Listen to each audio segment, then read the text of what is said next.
Welcome student, welcome easy science and math. और आज अपन करते हैं +1 क्लास के फिजिक्स का चैप्टर नंबर 2, जिसके बारे में हम करते हैं फंडामेंटल और ड्राइव क्वांटिटीज़ के बारे में। तो सबसे पहले पहली वीडियो में मैंने आपको एसआई यूनिट्स के बारे में बता दिया था। आज अपन करेंगे फंडामेंटल के बारे में।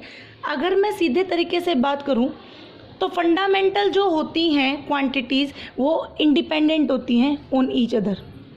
इनको किसी दूसरे से कोई मतलब नहीं होता, ये खुद में सेटिस्फाई होती हैं। जैसे कि अपनी 7 फंडामेंटल क्वांटिटीज़ होती है, 7 फंडामेंटल यूनिट्स होती हैं। जैसे अपनी पहली होती है लेंथ। अब तुमने इंची टेप लिया, नाप दिया, लेंथ हो गया। मास वेट में आ गया, ठीक है ना। टाइम, तुम्हारे पास एक वॉच होगी तो तुम सीधा टाइम देख लिया। टेम्परेचर, तुमने थर्मामीटर लिया, थर्मामीटर में तुमने टेम्परेचर मेज़र कर लिया। ल्यूमिनस इंटेंसिटी भी खुद में एक क्वांटिटी है।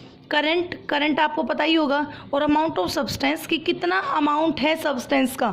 तो ये जो 7 होती है ना, ये अपनी फंडामेंटल के अंदर आती हैं, यानी ये खुद में सेटिस्फाई होती हैं, ये इंडिपेंडेंट होती हैं। हिंदी में अगर जाना जाए तो इंडिपेंडेंट का मतलब होता है ये खुद पर आश्रित होती हैं, ठीक है। इसको किसी दूसरे की ज़रूरत नहीं होती खुद को सॉल्व करने के लिए। अब आ जाओ, तो इसका मतलब सीधी सी बात हो गया। डिराइव्ड का क्या मतलब हो गया?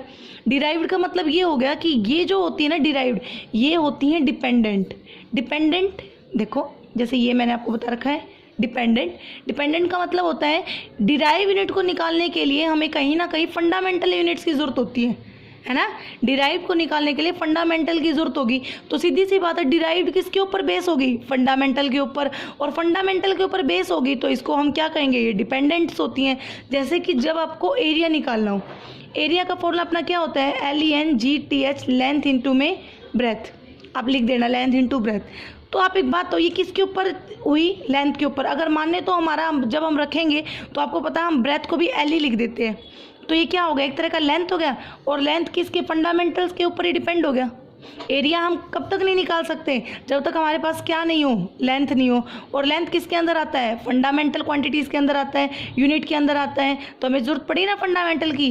तो इस वजह से डिराइव्ड को क्या कहा जाता है कि ये डिपेंडेंट होती हैं, दूसरे के ऊपर आश्रित होती हैं। जैसे एक और एग्जाम्पल ले लो, अपनी डेंसिटी का एग्जाम्पल ले लो। जो अपना डेंसिटी है उसके लिए हमें चाहिए होता है मास बाय में वॉल्यूम।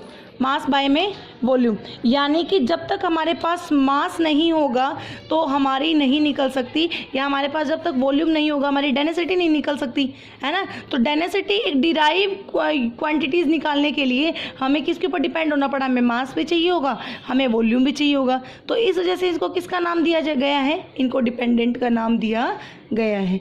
आई बात समझ में? आज आपको पता लग गया होगा फंडामेंटल किसको कहेंगे? क्वांटिटीज़। और डिराइव क्वांटिटीज़ किसको कहेंगे? तो +1 क्लास आज का आपका टॉपिक सिर्फ यही था।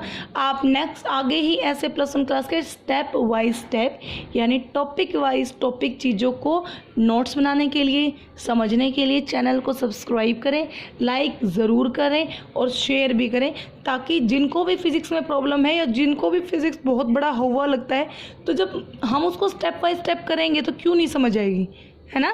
तो अच्छे से इसको समझो, रिवाइज करो, अपने नोट्स बनाओ और वीडियो देखते रहो। Thank you.